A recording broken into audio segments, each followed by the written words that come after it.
আসসালামু আলাইকুম। কেমন আছেন সবাই? আশা করছি আল্লাহর অশেষ রহমতে সবাই ভালো আছেন। আলহামদুলিল্লাহ আমরাও ভালো আছি। মম লাইফ সাদিয়া চ্যানেলে আপনাদের সবাইকে স্বাগত। আমি সাদিয়া ব্রাহ্মণবাড়িয়া থেকে বলছি। এই তো আজকে হচ্ছে সকাল 10:30 থেকে ভিডিওটা স্টার্ট করেছি। সকালের খাওয়া দাওয়া সব কিছু হয়ে গিয়েছে, ছেলে মেয়ে সবাইকে খাইয়েছি। এখন হচ্ছে বেসিংটা একটু পরিষ্কার করে নিচ্ছি। রান্না করতে যাওয়ার আগে ছোটোখাটো টুকিটাকি যে কাজ আছে ওইগুলোই করে নিচ্ছি। এখন দেখা যায় শীতকাল তো ধুলোবালি প্রচুর আসে বাসায়। তো যতই পরিষ্কার করি না কেন 1-2 দিন পর পর হাত না দিলে হচ্ছেই না। তো বেসিন তো এমনিই পরিষ্কার করা হয় 2-3 দিন পরে, তবে এই উপরের এই সাইডটা প্রতিদিন করতে হচ্ছে, না হলে একদিন গ্যাপ গেলে একেবারে ময়লায় ভরে যাচ্ছে। তো একটু পরিষ্কার করে নিলাম। আর এদিকে আমার মানি প্ল্যান্ট গাছটা না, মানে কি বলবো, ঢাল নিয়ে এসেছিলাম, তো ছোট্ট ছোট্ট পাতা হয় আর কি, তো ওইটা ওখানে রেখেছি।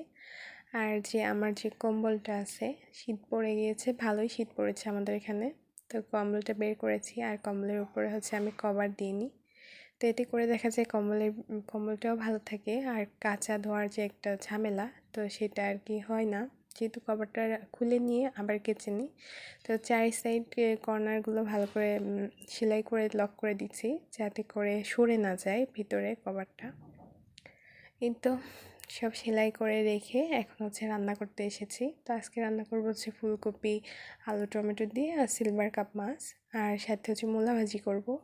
তো সেই জন্য সবজিগুলোকেও ভালো করে কেটে নিচ্ছি। তো প্রত্যেকবার ফুলকপি কাটতে গেলে না আমার একটু ভয়ও লাগে, কারণ ফুলকপির ভিতরে কিন্তু অনেক সময় অনেক পোকা থাকে।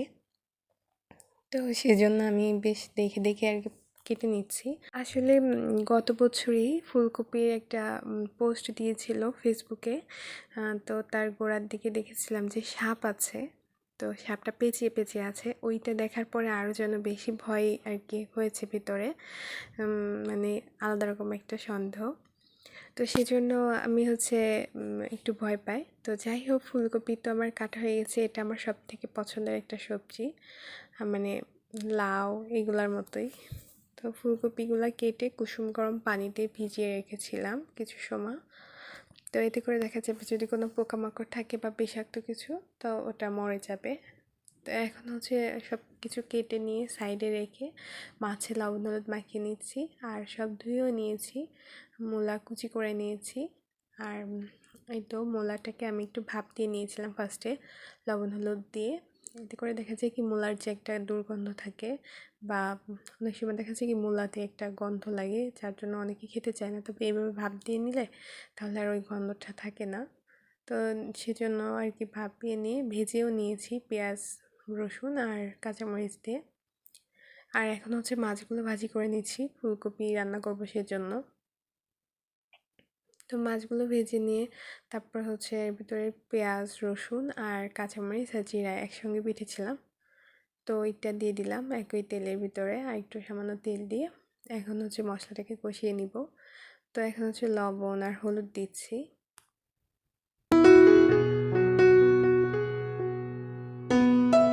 আর কোনো মশলা আর কি দিলাম না আসলে। আমি হচ্ছে ধনিয়া গুঁড়াটা অতটা বেশি খাই না, মানে দিই না আর কি। খাই না বললে ভুল বলা হবে, খাই, তবে সব সময় আর কি দিয়ে রান্না করি না। তো এখন হচ্ছে এই তো মশলাটাকে ভালো করে কষিয়ে নিয়ে তারপরে হচ্ছে ফুলকপিগুলো দিয়ে দিলাম। ফুলকপিগুলো দিয়ে ভালো করে কষিয়ে নিচ্ছি। আর এখানে কিন্তু সবজি যত ভালো কষানো হবে তরকারির স্বাদটা ততই বাড়বে। তো ফুলকপিকে আমি ভালো করে কষিয়ে নিয়ে হচ্ছে এর ভেতরে পরিমাণ মতো পানি দিয়ে দিচ্ছি।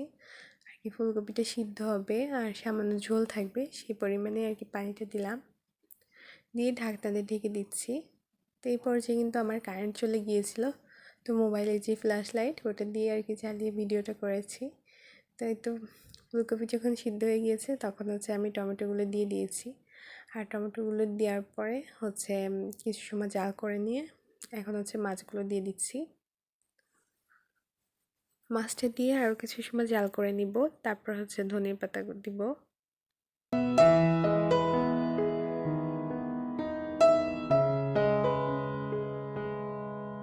তরকারিটা প্রায় হয়ে এসেছে, লবণ সব কিছু টেস্ট করে দেখে এখন হচ্ছে নামানোর পর্যায়ে চলে এসেছে। তো এখন আবার ধনিয়া পাতা দিয়ে ঢাকনা দিয়ে দিয়েছি এবার লাস্ট পর্যায়ে। তো কিছু সময় রেখে ঢাকনা তুলে এখন হচ্ছে নামিয়ে নিব। এই ঝোলটা এই পর্যায়ে রাখবো। আমার ছেলে আসলে ফুলকপি তরকারিটা খুব পছন্দ করে, আর এরকম আস্তে আস্তে ফুল ফুল থাকবে সেটা বলে। ওর নাকি এটা কামড় দিয়ে খেতে খুব মজার হয়ে থাকে। তো সেজন্য আর কি সব ভেঙে দিয়ে নিই, কিছুটা আস্তে আস্তে রেখেছি। তো এই তো এখন হচ্ছে আমি শুকনো খোলায় জিরা ভেজে নিয়েছি, এখন হচ্ছে গুঁড়া করে নিব। আর এই তো এই যে একটা ঢাকনা নিয়েছি, মাটির ঢাকনা, আর তারপরে হচ্ছে ছোট একটা নোড়া দিয়ে আর কি গুঁড়া করে নিলাম। শিলপাটা যেহেতু ভিজে আছে, যেহেতু মশলা বেটেছি, তো সেজন্য এই যে অল্প একটু জিনিস এটাই করে নিলাম। তো এখন হচ্ছে আমি ফুলকপির উপরে এই যে জিরা গুঁড়া দিয়ে দিচ্ছি, আর এটার কিন্তু খুব সুন্দর একটা সুঘ্রাণ বেরিয়ে আসে। তো যারা দিয়ে খেয়ে থাকে তারাই বলতে পারবে, আর যারা দিয়ে না তারা একবার হলেও ট্রাই করে দেখতে পারেন। আশা করছি খারাপ লাগবে না। তো আমার ভিডিওটা এই পর্যন্ত যারা এসেছেন, তো যদি কোনো অংশ আপনাদের ভালো লেগে থাকে প্লিজ একটা লাইক দেবেন। আর যদি এরকম ভিডিও দেখতে চান নিয়মিত, তাহলে আমার চ্যানেলটিকে সাবস্ক্রাইব করে পাশে থাকতে পারেন। আর যারা করেছেন তাদেরকে অসংখ্য ধন্যবাদ। তো ভিডিওটার একেবারে শেষ পর্যায়ে চলে এসেছি। তো আমি খাবারগুলো সব টেবিলে দিয়ে দিয়েছি, আর এখন সব ঢাকনা দিয়ে ঢেকে রাখছি। তো আজকে ভিডিওটি এই পর্যন্ত। সবাই ভালো থাকবেন, সুস্থ থাকবেন। আল্লাহ হাফিজ।